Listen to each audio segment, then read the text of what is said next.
por término medio es del 13 al 15%. Pero recuerden que la mortalidad en sepsis neonatal precoz llega al 60% y en la sepsis tardía es menor, llega alrededor del 10%. Pero me deja con secuelas al chico. Entonces habíamos hablado de que la sepsis precoz en las primeras 72 horas de vida, la transmisión es vertical, hay factores de riesgo obstétrico. A ver, aquí más. ¿Quién habló en este momentito? Paulina Jiménez. Ya, muy bien. Entonces, había factores de riesgo obstétrico y antecedentes de prematuridad. Los prematuros son los que más se infectan y el pronóstico es malo. La mortalidad bordea entre el 20 y 60%. En cambio, en la tardía, ¿no? Pueden ser de transmisión vertical, pueden ser gérmenes de la comunidad o gérmenes hospitalarios, ¿no? De transmisión horizontal. Esto se llama transmisión horizontal. Transmisión vertical es de madre a hijo, ¿no? Durante el embarazo o durante el trabajo de parto. Y luego ya viene, ya cuando el niño nace, son las transmisiones horizontales que pueden ser a partir de gérmenes de la comunidad en la casa, ¿no? Que se infectó, que por la misma madre también, y hospitalarios, ¿no? Porque el chico quedó hospitalizado y se infectó en el área, ¿no? El 70% de estos chicos de tardía tienen afectación del sistema nervioso central, ¿no? Por eso la presencia de importantes secuelas, pero tienen menor mortalidad. O sea, yo les tomo de lo que ya revisamos. Ya. En cuanto a la etiología tenemos, no sé qué nos pasó ayer porque no vi el día martes, bueno, el día miércoles. En cuanto a la etiología de la sepsis precoz es el estreptococo del grupo B, el estreptococo agalactia, ¿no? El estreptococo alfa hemolítico del grupo B. Eso lo tiene que saber en bacteriología. Yo les pongo simplemente el nombre corto. Ya. Este es el agalactia, ¿no? En primer lugar, es el germen más frecuente, eso no ha cambiado. Hay cosas que no cambian nunca. Hasta ahora no ha cambiado. Siempre ha sido el estreptococo del grupo B el primero en la fila de causar sepsis precoz.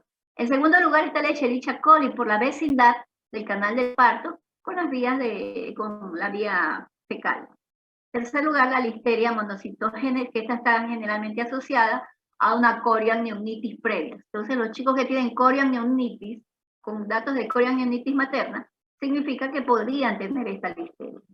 Pero casi nunca hay ese dato, entonces sospechamos de entrada que todo niño con sepsis neonatal, cuando todavía no tiene la confirmación bacteriológica, tiene la bacteria del estreptococo del grupo B. Ese es el objetivo primario de esta clase. El objetivo primario de la clase es basado en las guías de práctica clínica, basado en los estudios bacteriológicos, ¿no?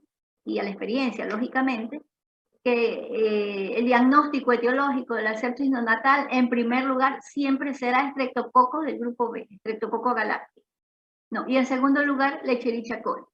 El segundo objetivo de la clase, no, el primer objetivo es correlacionar o identificar las manifestaciones clínicas de la sepsis neonatal. El segundo objetivo es correlacionar esos datos clínicos con los datos de laboratorio que se enfoquen en la clase. En tercer lugar, el tercer objetivo es plantear un manejo inicial de esta patología.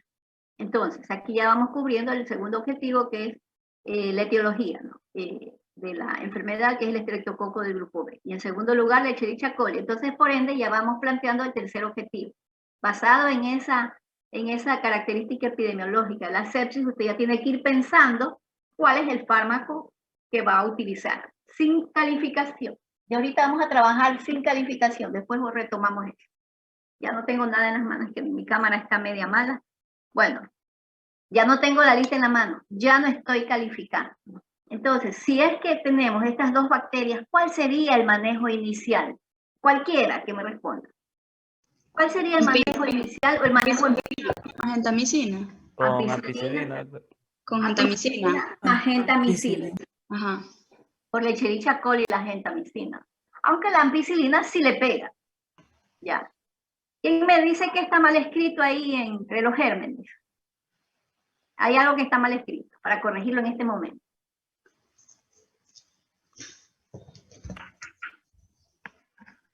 Si no me equivoco, es la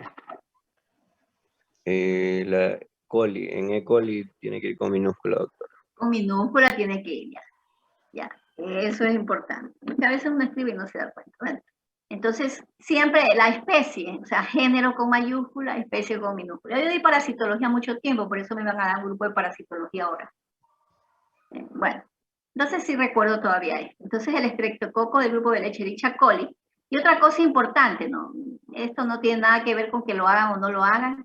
No, primero tienen que escribir bien el germen, pero cuando ustedes escriban algo que lleve nombres de microorganismos, tienen que estar con cursiva, ¿no?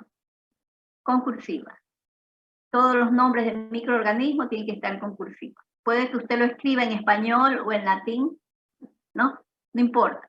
Lo importante es que, como dijo su compañero, la especie con minúscula y que debe estar escrito con cursiva. Bueno, no es una tesis, pero de todas maneras es importante que se cumplan esos criterios. No los he cumplido, no los estoy criticando. Bueno, en cuanto a la sepsis tardía, ¿no? También puede ser el estreptococo del grupo B. No está incluido aquí porque no es tan frecuente, pero se suman el estafilococo epidermidis, el coagulasa negativo, es decir, es bastante sensible al tratamiento, la Escherichia coli en segundo lugar, la Klebsiella pneumoniae, pero estas ya vienen las KPC, el Enterobacter, Serratia, Pseudomonas y Cándida. Esos son los gérmenes en sepsis tardía que se encuentran con más frecuencia. Ya. Entonces ahora sí, eso no lo habíamos visto en la clase anterior, no recuerdo haberlo mencionado. Bueno, esto ya lo vimos, ¿no? Que la sepsis neonatal precoz ocurre cuando la sintomatología aparece en las primeras 72 horas de vida. Puede ser que el chico llegue al hospital al 5º día, pero se enfermó a partir del 2º día. ¿Sí me entienden? O sea, el chico tiene 5 días de edad e ingresa, pero está enfermo desde hace 4 días. Eso es sepsis precoz. Si llega a los 5 días y se enfermó recién que la mamá nota que vomitó, que hasta hace una hora estaba todo bien, pero desde allí vemos que vomita, que le dio fiebre o algo, entonces esa sí es sepsis tardía porque ya tiene 5 días de vida. Entonces, si aparece la sintomatología en las primeras 72 horas de vida, es sepsis precoz. Ya mencionamos esto, ¿no? Las primeras 48 horas presenta la sintomatología y mientras más precoz es la aparición de la sintomatología, es decir, en las primeras 24 horas, el pronóstico es peor. Es decir, son las formas más severas y traen mayor mortalidad. Y otra cosa importante, la sintomatología predominante aquí es respiratoria. ¿Y en la tardía cuál era? La neurológica. Sistema nervioso. Sistema nervioso central. Nervioso central. Ya. Existen los factores de riesgo que ya mencionamos, todos estos ya los mencionamos en la clase anterior.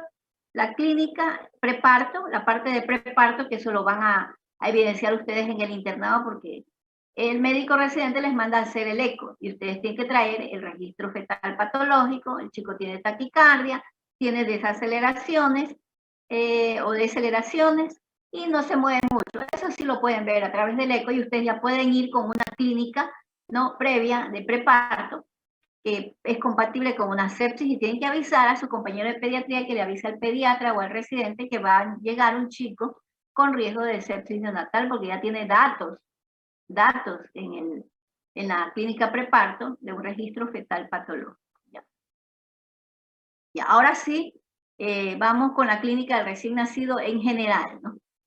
Es muy inespecífica, es el chico que no va bien. Recuerden, cuando yo les pongo el caso, Pedrito tiene 2 días de edad, es un niño que la madre dice que no va bien, que no nota que está muy bien, que rechaza el alimento, que no quiere succionar. Estaba succionando bien el primer día, pero el segundo día no quiso.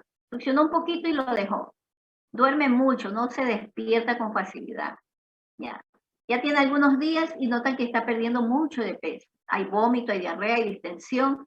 De pronto se agregan signos de dificultad respiratoria. Y cuando hace el examen físico, usted ya tiene hepatoesplenomegalia, ictericia, hipotonía, letargia, convulsiones, y busca fiebre y no la encuentra, o está hipotérmico, o de pronto sí encuentra algo de fiebre, ¿no? Un momento está con fiebre, otro momento se puso helado.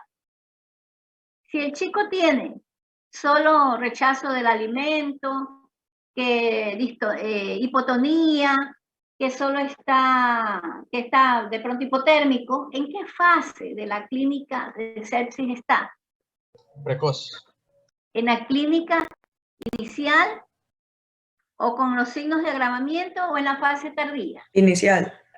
Recuerden que la sepsis neonatal tiene 3 fases, eso ya lo vimos en la clase anterior. La clínica inicial, la aparición o la fase de agravamiento y la fase tardía. Entonces, si solo tiene esos síntomas específicos, ¿no? Y usted ya tiene, si tiene 3, ya debe decir que es una sepsis. Recuerden, hay un criterio de que está en la medicina basada en evidencia, en las guías de práctica clínica, que es mandatorio. Un neonato que no está bien, que rechace el alimento, que tiene tendencia a la hipotermia o a la fiebre, y que de pronto tiene hipotonía, nada más, miren, 3 síntomas genéricos muy inespecíficos. Usted tiene que decir que ese chico está con sepsis, hasta demostrar lo contrario. Chico que no va bien, recuerden, no rechace el alimento, está hipotónico, está hipotérmico, peor si está hipotérmico o hace fiebre, ya tenemos 3 signos inespecíficos totalmente, pero sin embargo ese chico ya tiene, o sea, usted ya tiene la obligación de denunciar el criterio de sepsis, ingresarlo e investigar. Entonces ahí está en la fase o en la clínica inicial de sepsis. Recuerda, hay 3 fases en sepsis precoz. La clínica inicial, ¿no? El chico evoluciona mal, el chico que no va bien. Recuerden, les estoy repitiendo esa frase todo el tiempo. Que no regula la temperatura, que no come, que está hipoactivo. Ah, me olvidaba, la taquicardia inexplicable. Siempre una taquicardia en un recién nacido me revela que algo no está bien. El chico no se estresa. No, salvo que esté llorando. Bueno, un chico que llora le da taquicardia. Pero el chico está dormido. Y usted le pone el estetoscopio y tiene 200 de frecuencia cardíaca, algo está pasando ahí. Algo no está bien. Una taquicardia inexplicable es parte de los signos de alarma, ¿no? Por eso es importante que ustedes aprendan a tomar los signos vitales. A ver, Joel Vargas, ¿cuánto tiempo toma la frecuencia cardíaca? ¿En cuánto tiempo? Disculpen, ¿cuánto tiempo toma la frecuencia cardíaca? Porque normalmente a un adulto usted toma el pulso en 15 minutos, ¿no? Por eso yo lo hacía, no sé si habrá cambiado el criterio, yo no veo adultos. 15 En un segundos. niño, ¿cuánto tiempo, o cuántos minutos, o cuántos segundos toma la frecuencia cardíaca? En un adulto, le pongo de ejemplo, toman 15 minutos y lo multiplica por 4 y ya. Por ejemplo, toma 15 segundos, perdón. 15 segundos, tiene 15 por 4, 60, está bien la frecuencia. En un niño, eso lo vieron en semiología. Puede ser... No puede ser, es. 30 segundos. Nada que ver. Sigan participando, Joel. 1 minuto, doctora. 1 minuto. No se olviden de eso. En los niños los signos vitales se toman durante 1 minuto. ¿Por qué? Por ejemplo, la frecuencia cardíaca se altera con la frecuencia respiratoria fisiológicamente. En la inspiración aumenta un poquito y en la expiración se reduce un poquito. Eso es normal, fisiológico, ¿no? Entonces, si toma 30 segundos, de pronto el chico solo, qué sé yo, inspiró 2 veces, por decir algo. Entonces la frecuencia cardíaca va a estar un poco disminuida, ¿no? O inspiró muchas veces, la frecuencia cardíaca va a estar aumentada. Entonces tiene que tomar en el minuto. Igual la frecuencia respiratoria, que también es variable. El chico no respira igualito todas las veces.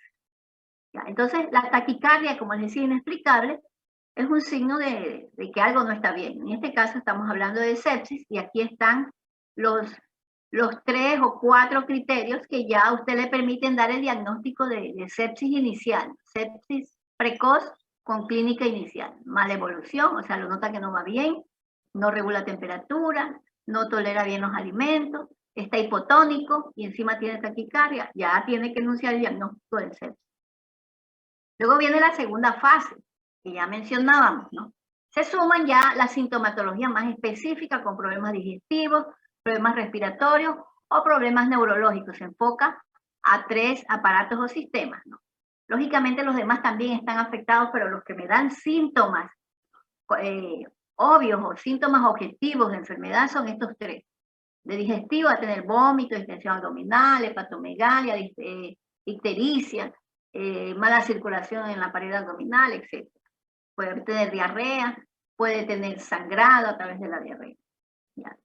Hay problemas respiratorios y aquí tenemos los componentes del Silberman, que ya vimos en enfermedad membrana hialina. Puede tener problemas neurológicos, desde la hipoactividad, la hipotonía que mencionamos, pero puede llegar hasta las convulsiones con la presencia de alteraciones en la tensión de la fontanera. La fontanera puede estar tensa o abombada. No siempre el problema neurológico es de sepsis tardía, ¿no? El problema neurológico también puede estar en sepsis neonatal precoz. Cuidado, van a pensar que ahí no hay meningitis. También hay. Pero inicialmente los problemas que en mayor medida comprometen a este niño es respiratorio. O son respiratorios, perdón. Y ahí luego también tenemos la fase tardía, que creo que hasta ahí llegamos, hasta las recomendaciones, donde el chico ya tiene problemas cardiocirculatorios y hematológicos. Entonces, en los cardiocirculatorios usted ya va a tener palidez, hipotonía, hipotensión arterial, no hay que decir hipotonía, hipotensión arterial, la piel marmórea me dice ese chico ya no tiene presión diastólica, seguramente ya no tiene presión diastólica, entonces empieza a perfundir mal los tejidos. Recuerden, la perfusión de los tejidos depende de la presión diastólica, no de la sistólica. Entonces, si está marmóreo, está mal perfundido, ¿no? Está hipotérmico, impulso débil, respiración irregular, llenado capilar lento. ¿Cuánto es el llenado capilar normal? Vamos aquí ya haciendo, elaborando datos para la historia clínica. Y lo ponen, ¿eh? De 2 segundos. De 2 segundos. ¿Este chico cuántos segundos tendrá ya? Unos 5 segundos. O sea, de 3 segundos en adelante. O mayor, le ponen mayor de 2 segundos, pero es preferible poner los segundos. De 3 hasta 5 segundos, a veces hasta más. Usted le pone ahí. ¿Cómo se valora el llenado capilar en este momento? ¿Cómo se valorarían ustedes su llenado capilar? En el lecho unguial, doctora. En el lecho unguial, ya. Pero si tienen aire acondicionado. Cuando el ambiente es frío, lecho unguial, claro, porque ese no se enfría si tenga frío usted, ¿no? Pero generalmente se hace en la palma de la mano, ¿no? O en la planta de los pies en los chiquititos, si la temperatura es adecuada. Pero como estamos hablando de hospitales donde la temperatura está baja, en 18 grados o en 16 grados, ¿no? Entonces los chicos están con frío. Y si le hace el llenado capilar, si le hace la exploración del llenado capilar en la planta de manos, pies o el lóbulo de la oreja, va a tener un llenado capilar prolongado sin estar séptico, ¿no? Entonces mejor es en el lecho unguial, cuando están con temperaturas bajas. Si la temperatura es ambiente, no tienen que buscar en ese sitio, simplemente en la palma de mano y planta de pie. Ya, muy bien, la respuesta del lecho unguial. Ya. Otros síntomas que se presentan en la fase tardía son los hematológicos, ¿no? Entonces aquí ya vamos a tener, aparte de los problemas de ictericia por falta de conjugación, por falta de albúmina, etcétera. Entonces vamos a tener hepatoesplenomegalia, palidez por la anemia y que se presentan por las hemorragias o hemólisis, ¿no? Puede tener el chico o hemorragia y hemólisis. Recuerden que las bacterias llegan hasta hemolizar a estos niños. Entonces, estos problemas hematológicos ya me anuncian, junto con los cardiocirculatorios, que el chico ya está en fase tardía. Es decir, la mortalidad, ¿por dónde estará? Montenegro. ¿Por dónde estará la mortalidad cuando el chico llegue en esta fase tardía? Bueno, como se había mencionado, la mortalidad en la fase tardía está disminuida, pero las complicaciones son las que quedarían a largo plazo, prácticamente. No estamos hablando de sepsis tardía, sino fase tardía de la sepsis neonatal precoz. No hemos llegado a la fase. Ok, la mortalidad estaría muy elevada. Así es. Entonces tengan cuidado. La pregunta fue, en la fase tardía, en esta fase, porque todavía estamos hablando de sepsis precoz, la mortalidad bordea el 60%. Es importante poner atención. Porque aquí dice fase tardía, no dice sepsis tardía. Una palabra puede cambiar totalmente el criterio. Aquí ya tenemos el 60% de mortalidad. Entonces, llegamos a las recomendaciones de la medicina basada en evidencia, que decía 3 o más signos clínicos, ¿no? Tienen utilidad moderada para predicción de sepsis de inicio temprano. Entonces, con esto, usted tiene que poner probable sepsis de inicio temprano. En este caso, ya usted se adelanta y pide el hemocultivo e inicia el tratamiento empírico, ¿no? Con 3 signos clínicos de infección o de severidad. Si está severo, ya es una sepsis. Entonces, hay que darle antibiótico precozmente cuando usted sospecha. Doctora, una pregunta. Dígame. ¿Cuánto tiempo más o menos pasa entre la fase inicial hasta que llegue a la fase tardía? Puede pasar, si inicia en las 24 horas, a las menos de 6 horas el chico ya está en la fase tardía. Si inicia después de las 24 horas, puede demorar 24 horas más en llegar a la fase tardía si es que no recibe tratamiento. Es rápido, esto no da tiempo de pensar. Ya. Y para usted, Vera Garcés, usted mismo. Hay 2 Vera Garcés, a ver el otro compañero, el primo. El primo, a ver los primos. Aquí estoy, doctor. A ver, estos primos. Entre los dos, caracterícenme un paciente en fase inicial de sepsis precoz. Ya, bueno, en fase inicial, el paciente, como usted dijo, va a tener esa sintomatología como que no va bien, no va a querer comer, va a estar un poco hipotónico, no va a tener reflejo de succión, va a ser propenso a la fiebre va a estar hipotérmico.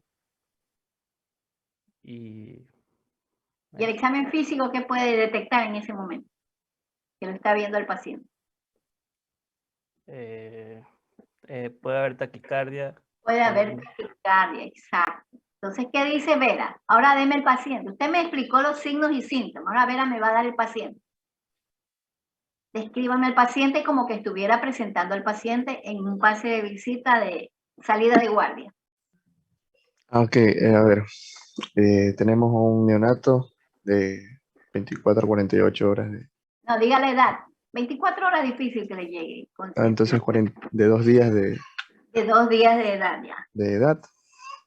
Se presenta irritable.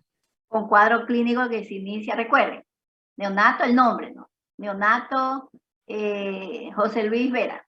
Ok. José Luis Vera. Paciente, sexo masculino.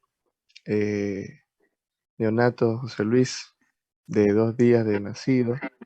Cerca de esta casa de salud. Con cuadro clínico que inicia. Con cuadro clínico que inicia. Con las primeras 24 horas. ¿Qué quiere decir cuándo? ¿No? Esas son las 3 condiciones iniciales, no se olviden. Claro, como ya le digo la edad, como tiene 2 días de nacido. Ya, pero la sintomatología se inició 24 horas antes. 24 horas antes. Ah, ok, ya, listo. Exacto. Tiene que decir cuántos días está enfermo, en este caso, cuántas horas está enfermo. Okay. Para uno definir. Con 24 horas de evolución. Porque si el chico tiene 4 días, yo no sé pues si será tardía o temprana. Ah, ok. Sí, por eso tiene que decir cuándo inició la sintomatología. Ya. Ok.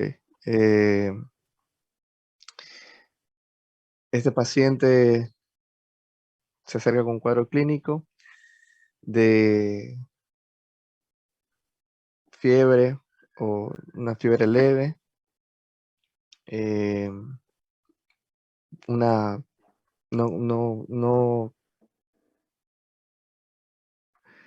mala ingesta, o sea que no tiene una buena alimentación. Pero no tiene buena alimentación, puede ser que la mamá sea drogadicta buena y no succión. le dé de comer. No, rechace el alimento. Rechaza el alimento. Rechace, claro, eso es lo que se pregunta.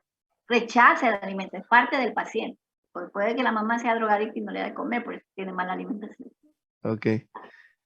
También vómitos, se asocia a vómitos, a diarrea. No, pues ya no lo ponga tan grave, ya lo está poniendo en la segunda fase. Ya está bien. Hipotermia, no va bien, fiebre, falta el hipotónico. Y la hipotonía. Hipotonía y la taquicardia. Con eso ya tiene criterios clínicos para definir que está en la fase inicial de una sepsis neonatal precoz. Y a buena hora que lo recibió en las primeras, o sea, las 48 horas, porque, y en esa fase, porque ahí permite recuperación al 100% casi. Entonces, si nos demoramos en las demás cosas que hay que hacer, es que los chicos se complican en el hospital. Bueno, entonces ahora sí vamos a la sepsis neonatal tardía. Lo anterior fue un repaso. Sepsis neonatal tardía o nosocomial, que debería ser, ya no se debe utilizar este término nosocomial. Hospitalaria o infecciones relacionadas con la atención de salud, que ya cambió también.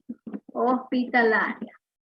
Y entre paréntesis le pone, no me acuerdo, infecciones relacionadas con la atención de salud. No me acuerdo cómo se llama.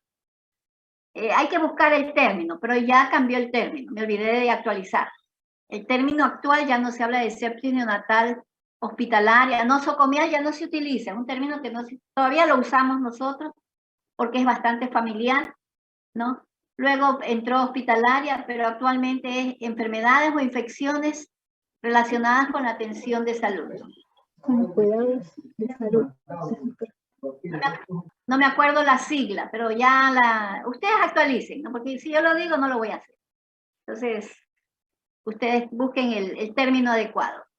Si buscan un documento del Ministerio de Salud que se llama Prioridades de Investigación en Salud y lo bajan, al final de esas prioridades están este tipo de enfermedades, pero no se lo identifica como sepsis encima. Creo que son un poco de enfermedades que están asociadas a la atención de salud. Bueno, cuando hablamos de sepsis tardía, cuando el chico tiene más de 72 horas de vida al inicio de los síntomas. Al inicio de los síntomas.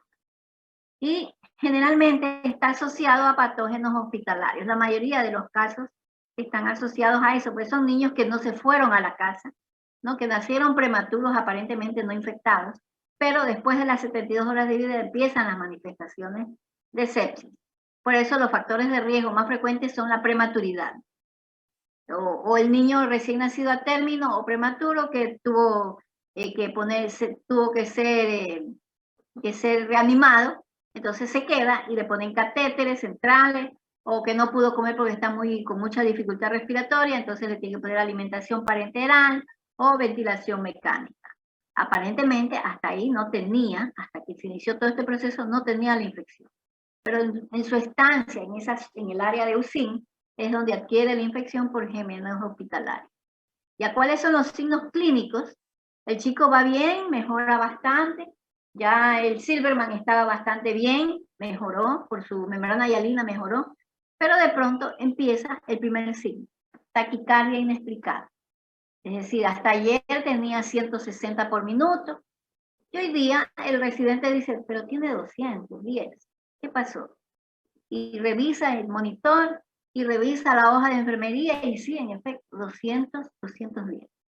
Entonces, esa taquicardia inexplicable en un niño que aparentemente ya estaba mejor, nos indica que aquí hay una sepsis, ¿no?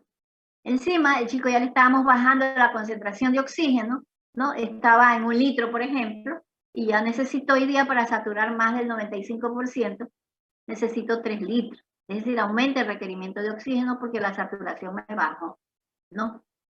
Y ya estaba destetándose del ventilador y otra vez, o sea, usted le quiso quitar el respirador, pero otra vez tuvo que volverlo a conectar a la máquina.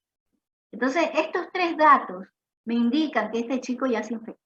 No se olvide, taquicardia, saturación en descenso o mayor requerimiento de oxígeno y imposibilidad de destetar al chico, de la ventilación mecánica.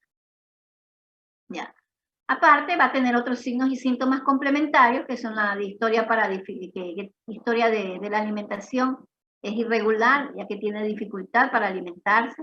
El chico vomita, hay un residuo gástrico importante, o rechaza el alimento, no desea, succionaba y ahora ya no succiona, ¿no? O a través de la sonda, a veces no necesariamente tenemos que darle por el biberón, sino que esté en la sonda, antes no encontraba residuo gástrico, el residuo gástrico tolerado es el 25% de la toma. Es decir, si le doy 10 mililitros, puedo tener de residuo hasta 2.5, ya me tengo que poner 11 en alerta, ¿no? De que 2.5 ya es el 25% y este chico no me está tolerando bien, pero todavía lo aguanto. Si sobrepasa ese 25%, sabemos que tenemos que o suspender o volver hacia atrás la alimentación enteral. Es decir, la sonda me da parte de la historia de la dificultad para alimentar. No necesariamente el chico tiene que succionar. No, aparte del vómito, rechazo del alimento o aumento del residuo gástrico, también la diarrea, son síntomas que se asocian a sepsis de inicio tardío. La ictericia se prolonga, recuerden que hemoliza, un chico infectado de hemoliza. Entonces va a incrementarse y a prolongarse la ictericia. Va a haber hepatoesplenomegalia por diferentes motivos que ya conocemos. Una mala perfusión que se valora a través de... A ver, Cristina, ¿a través de qué se valora la mala perfusión periférica? El tiempo de llenado capilar. A través del llenado capilar. ¿Cuánto va a tener este chico? Mayor a 3. Mayor a 2. Mayor a 2. Mayor a 2. Mayor a 2. Tener 5, 6, lo que sea. Y afectación del estado general, hipotonía, irritabilidad, que eso es genérico. Ya. Los movimientos del chico ya no son espontáneos, solamente se mueve por estímulos.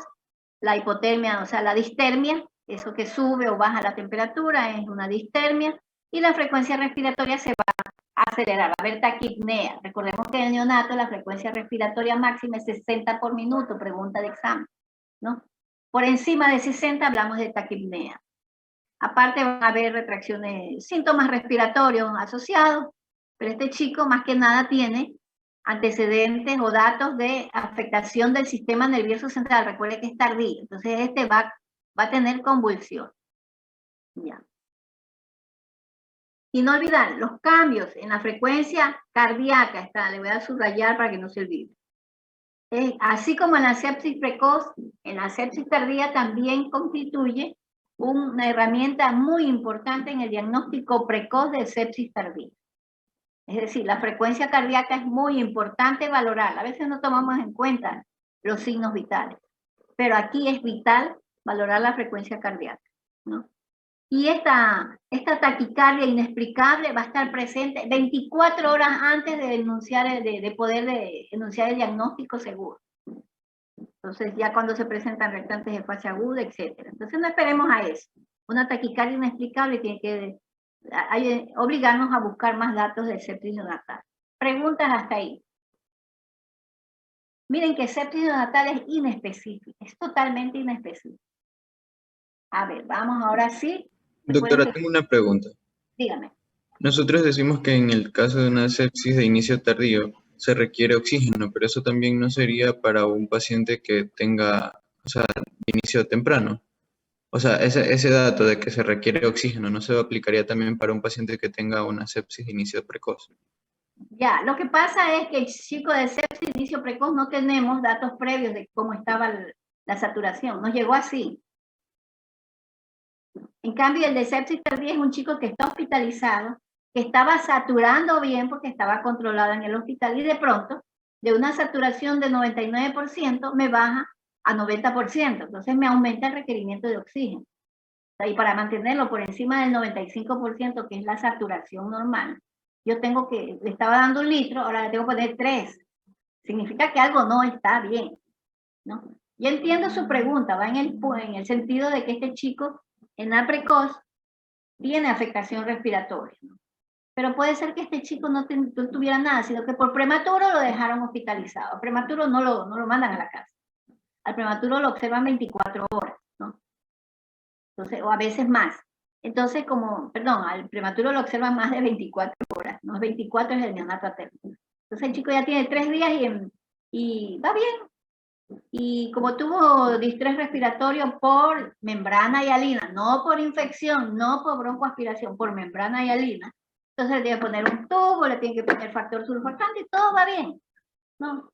Pero resulta, y incluso le ponen antibiótico terapia profiláctica, pero resulta que al 5.º día, el chico ya me estaba saturando bien, estaba al 95%, 100%, y de pronto al 5.º día me baja la saturación. A eso se refiere, ¿no? En la sepsis precoz usted lo ve en ese momento que llega, en el momento en que hace la historia, lo está viendo el paciente. El paciente de pronto ya se fue a la casa y regresó séptico.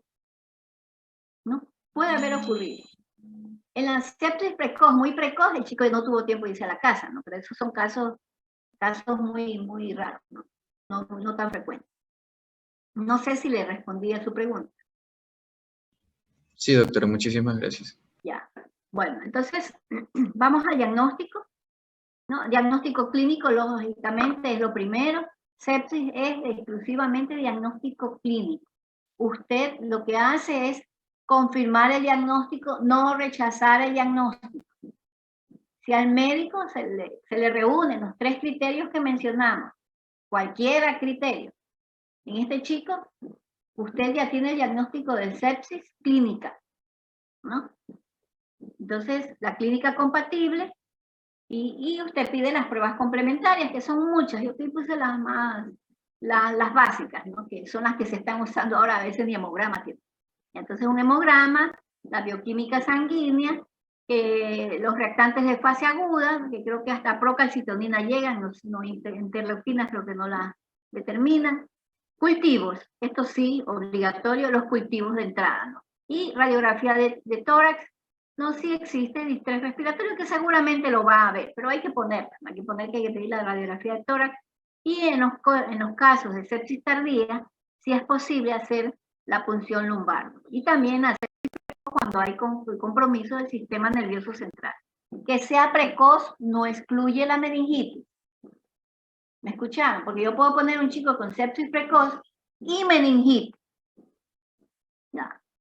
No necesita ser tardía para tener meningitis, pueden una sepsis precoz. ¿Ya? Los test hematológicos van a demostrar que el chico lo más probable es que tenga leucopenia, ¿no? Con un contagio. ¿Por qué? Porque los leucocitos se dedican a combatir las bacterias y mueren en el evento. Entonces va a haber leucopenia, los neutrófilos, que son los que más pelean, se van a reducir, van a ser menos de 1000, va a haber una relación entre inmaduros, entre neutrófilos inmaduros, que son los callados, juveniles, que van a incrementarse porque los neutrófilos se agotan y tienen que, la médula tiene que enviar a la circulación más neutrófilos y mandar los inmaduros. Ahí aparecen los callados, los juveniles, y este índice o este coeficiente entre inmaduros y leucocitos y neutrófilos totales mayor a 0,25, es decir, de 1000 neutrófilos, 250 o 300 ya son inmaduros, significa que es un test hematológico positivo para sepsis. Mayor probabilidad de desarrollar sepsis de inicio temprano. Pero sin embargo, estas no son pruebas definitivas. Cualquier chico puede tener menos de 5000 leucocitos y menos de 1000 neutrófilos. Ya. La trombocitopenia es importante, sí, porque esto nos puede orientar hacia la presencia de cándidas, especialmente en la sepsis nosocomial. Entonces, si las plaquetas están por debajo de 100.000, ¿no? 60% de casos están asociados a sepsis por cándida. Ya. Los reactantes de fase aguda que ustedes ya conocen, la PCR y la procalcitonina, hay que tomarlos con pinzas en neonatos, ¿no? Se eleva, la PCR es más sensible, se eleva en casi todos los casos, pero recuerden que en el recién nacido la PCR está elevada normalmente. ¿Cuál es el valor de PCR positivo de manera cualitativa? Perdón, de manera cuantitativa. La equivalencia cuantitativa, cualquiera. Cualquiera, porque no estoy tomando lección, yo les aviso. Sería de 0,6 miligramos de litro. No. Superior.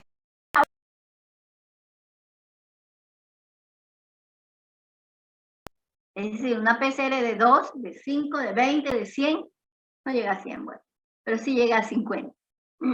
Ya, una PCR muy elevada, por encima de 1, hablamos de una PCR positiva. Claro, para decir una infección, ya tenemos que tener una PCR por encima de 20. Pero igual, hablamos de PCR positiva cuando está por encima de 1. En cambio, en el recién nacido, ellos son estresados de entrada, entonces, lógicamente, la PCR está elevada. Recuerden que pasó por el estrés del nacimiento, y eso eleva esos reactantes de fase aguda. En la primera semana de vida va a tener 15 miligramos por litro y no es positivo para sepsis. Entonces hay que tener cuidado en el valor de la PCR. Lo mismo, la elevación de la procalcitonina, que es fisiológica durante las primeras 48 horas.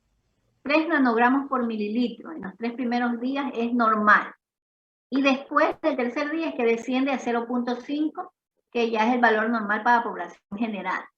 Por encima de, como dijo Castillo, es la procalcitonina que se eleva por encima de 0.5, es decir, 0.6 de procalcitonina ya es positiva, ¿no? Y probablemente para infección. Ya. Esos son los reactantes que más se utilizan. ¿Ya? Entonces, si usted tiene esos parámetros generales de hematológicos, de infección neonatal o de sepsis neonatal, entonces tiene que hacer cultivo antes de iniciar la terapia antibiótica, porque usted ya canalizó la vía y dice, bueno, voy a darle antibiótico, pero tiene que cultivar al chico. La biometría, dígame. Y quería preguntarle acerca sobre la PCR. Si, por ejemplo, está elevada simplemente por 1 miligramo sobre decilitro en la primera semana, ya con esa diferencia nosotros ya enseguida tenemos que pensar entonces en sepsis precoz. ¿O tiene que ser una diferencia más mayor a 15? O sea, mayor a 15, sí. Gracias. Sí, mayor a 15. No lo escuché, pero algo, bueno. Recuerden que es normal hasta 15. Entonces, por encima de 15, asimismo la procalcitonina por encima de 3 en los primeros 3 días de vida. Y en el cuarto día, ahora sí, por encima de 0.5 ya piensa que la procalcitonina está anunciando una infección. No sepsis, una infección. Ya. Entonces, como les decía, primero el cultivo, cuando usted canaliza la vía y extrae la muestra para hemocultivo. La biometría, interleuquina entre las primeras 24 horas.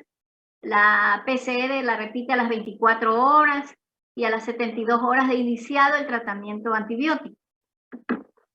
La procalcitonina solo se hace un control pasada las 72 horas. Recuerden que hasta las 72 horas debe estar elevada. Entonces, las primeras 72 horas no tiene validez, porque le va a salir 3, por ejemplo, 2.5, y eso es normal. Ya. Si tiene un cultivo positivo, ¿no? Tiene que hacer un cultivo de control a las 48, 72 horas. Y cuando usted ve que el niño no va bien, cuando rota el antibiótico, tiene que hacer un cultivo, ¿no? Bueno, vamos con el tratamiento ya. ¿Cuáles eran los gérmenes causales de sepsis precoz? Escherichia coli, estreptococo del grupo B, Y la Listeria listeria monocytogenes monocitogenes. heritogéneos. El Streptococcus agalactiae. Pero primero el Streptococcus agalactiae.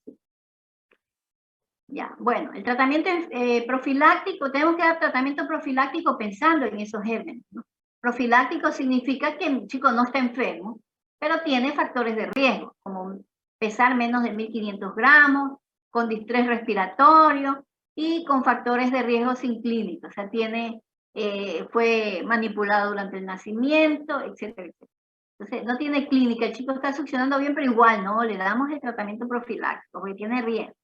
Y le damos ampicilina, gentamicina, ya vamos a ver las dosis, ¿no? Y medidas de soporte son la alimentación enteral precoz, la leche materna es un factor protector, ¿no? Si el chico está con distrés respiratorio con mala saturación, hay que hacer ayuno con sonda abierta si en caso es necesario. Nutrición parenteral si está con ayuno. Y no se olviden, higiene de manos. El personal ya está preparado para esto, pero a veces se olvida, de un niño a otro tiene que hacer un lavado quirúrgico de manos, porque puede llevar la infección de un chico que tiene una serratia y se la pone al otro, al vecino. Generalmente la que toca más al paciente es la enfermera, y es ahí donde tenemos que enfocar nuestra atención, ¿no? El chico se infecta y el que va preso es el médico. Entonces realmente las infecciones hospitalarias deben ser de responsabilidad compartida, pero la mayor compartición la debe cargar la enfermera porque es la de manejo directo, es la que cambia al bebé, alimenta al bebé, canaliza al bebé, le toma la temperatura al bebé. El médico lo que hace es examinar cuando los signos así lo ameritan, ¿no? Pero no lo manosea todo el día, en cambio la enfermera sí. Pero nunca han puesto a una enfermera en la cárcel por una infección nosocomial, nunca. Es al médico el que lo pone. Pero eso es injusto, deben ir los dos. Ya, entonces la higiene de manos reduce las infecciones hospitalarias en un más del 50%. Solo la higiene de manos. el apoyo ventilatorio cuando el chico necesite, ¿no? Cuando ha tenido insuficiencia respiratoria. Recuerden que el chico con membrana hialina, cada vez que respira, hace el mismo esfuerzo inicial, ¿no? Entonces aquí sigamos con la lección. Vamos con Mendoza. Mendoza, Logro Urbano Alexander. ¿Dónde está Mendoza? Aquí estoy, doctora, dígame. A ver, no lo veo todavía. Déjenme buscarlo.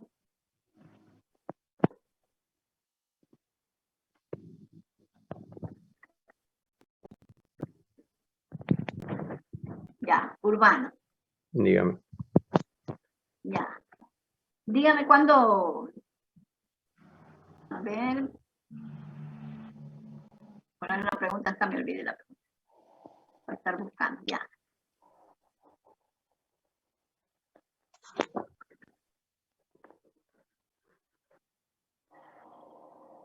Ya, ¿cuál es la presión que ejerce el recién nacido en el primer evento respiratorio? La presión va de 10 a 70 centímetros de agua. Y si tiene membrana hialina grave. Si tiene membrana hialina, será menor de 10. ¿Qué pasa cuando el chico tiene membrana hialina y tiene insuficiencia respiratoria? Un Silverman de 6. Estamos hablando de un paciente grave. Un paciente que presenta dificultad respiratoria, acidosis. Ya no, me refiero a la presión. ¿Qué pasa en ese caso? Tiene 6 de puntaje, llegando a 7. ¿Qué pasa con la presión con la presión de agua que necesita para ventilar bien sus pulmones? ¿Qué presión ejerce? La presión sería, o sea, menos de 10, estaría... A ver, usted está respirando en este momento con 3, o sea, menos de 10. O sea, el chico estaría respirando normal. La presión es la fuerza que ejerce el paciente o el individuo, o sea, bueno, para poder ampliar el alveolo. Necesitaría claro, una presión alta, es decir, ventilación, digamos. No, ¿cuánto esfuerzo hace el paciente, para mantenerse vivo, para mantenerse respirando, mantener sus alveolos con aire residual?